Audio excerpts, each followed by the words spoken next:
And now back to Bobby Likis Car Clinic and your host, Bobby Likis. Patricia, thank you for holding. Good morning and welcome to Bobby Likis Car Clinic. Good morning. We have a vehicle that needs repainting, and I've had quotes from $500 to $2,000. Yes.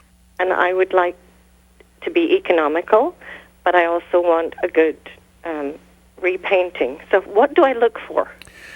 Well, you look for recommendations from people who've had their cars painted and a reputation that the body shop has built over X amount of years. Ask them, find out how long they've been in business.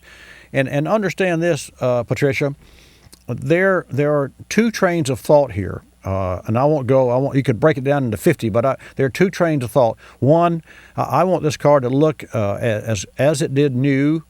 Right. And what that means is the chrome will be pulled off the car, the door handles will be pulled off the car. In particular, the black rubber stripping around the windshield and rear glass, they won't pull those glasses out, but there's a technique that the upper echelon body shops use so that they can peel that lip back, and just like you would peel your lip back, and that way you can paint, and the paint will flow just under the rubber. And then when they're finished with the paint job, they release the rubber, and the rubber goes and lays back over the paint, so you don't have a definitive line. And just as an FYI, when we're looking at, we perform in our service shop, Car Clinic Service Pre-Repair, we perform and have performed thousands of pre-purchase vehicle inspections, and that's the first thing we look for repaint, to see if there's any body damage or what have you.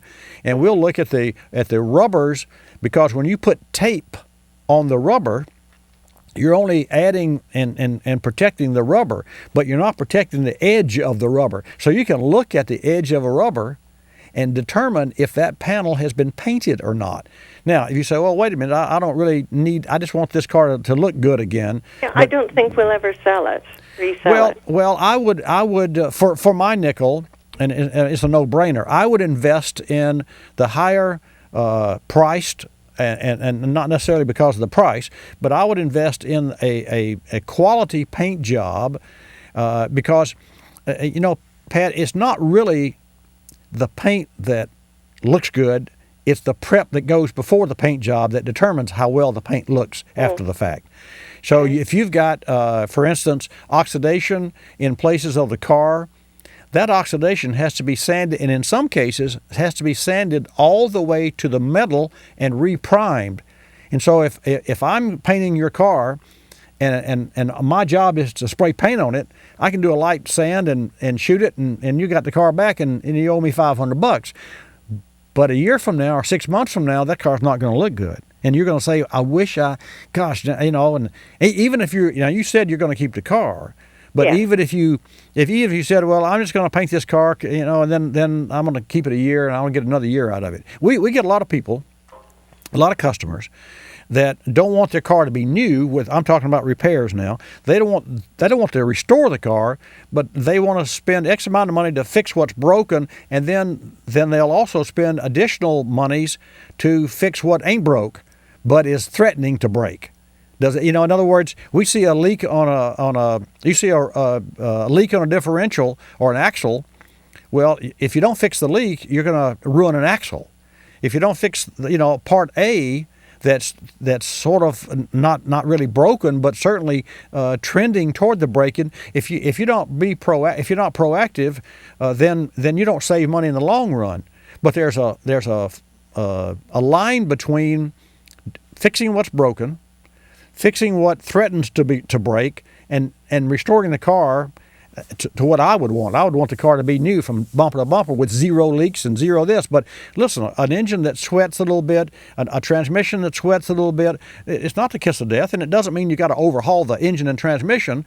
So I think that you need to first inquire as to the reputation of the $500 body shop and the $2,000 body shop. Okay, well, the $2,000 one was Chevrolet. So do they generally charge more because they're a No. A lot of dealers, many dealers don't even have a body shop. So, and I mean, there are dealers that do not have body shops. I won't say many, because that might, I don't want to generalize it. But here's the point: if you, I presume you drive a Chevy, right? Yes. Well, if I'm a Chevy dealer and I have a Chevy owner come to me for a paint job, I want that Chevrolet to look really well because I'm the dealer, and people expect the best from the dealer because they sell that car. I mean, just like, and of course, dealers have the reputation of being more expensive than independent shops, and for that reason, the independent shops do 70% of all the repairs in the nation. Is that correct? Sometimes yes, and sometimes no. So it's the same mechanics and technicians work at dealerships that they do at independents, and if they are ASE certified master technicians, then that's where you really separate the men from the boys. You really separate the technicians from the mechanics is the ASE certified master and ASE certification. And ASE is to the automotive service industry and the certification of technicians what the physician's lab is, and physicians structured organizations are to the medical degree. So I share this with you, and what I would do is I would get maybe a third. Gosh, I hate to have you running all over town, but I would definitely get a third opinion. $500 ain't gonna repaint a car for any length of time, and spend the time to do the job right before spraying the paint on the car. You're not looking for a paint job. You're looking for somebody that can prep your car, then put the paint on it. You understand where I'm going? Yes, you've been very, very helpful. I appreciate it. I appreciate your call and your situation, and believe you me, it is the prep. Just like you were going to paint your home, and or fix up your home, and there's mold and mildew, you got cracking paint on the outside. You can't paint over that, because a month from now, expansion and contraction, the new paint's going to fall. It's going to look good for a week. Wow, this is cool. And then 6 months from now, you say, wow, I just painted that. No, so, this vehicle is very sentimental to my husband, so we want, we're going to keep it. Do it right. Yep. Don't overpay, but do it right, and ask what the warranty is, and the higher echelon body shops will have a test device that can check the thickness of the paint. And literally, this is a great question, Patricia. When you go in to have the car painted, ask them if they have one of those paint thickness checkers. And I don't know what I forget the name of it, but it does. You can take a used car and take it to a shop that's in the business, and they could shoot the car with this gun. It uses infrared refraction.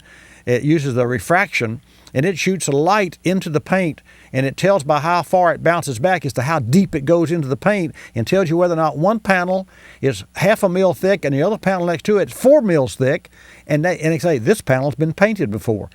So that's a typical, and yet I'll bet you the $500 shop never heard of this thing.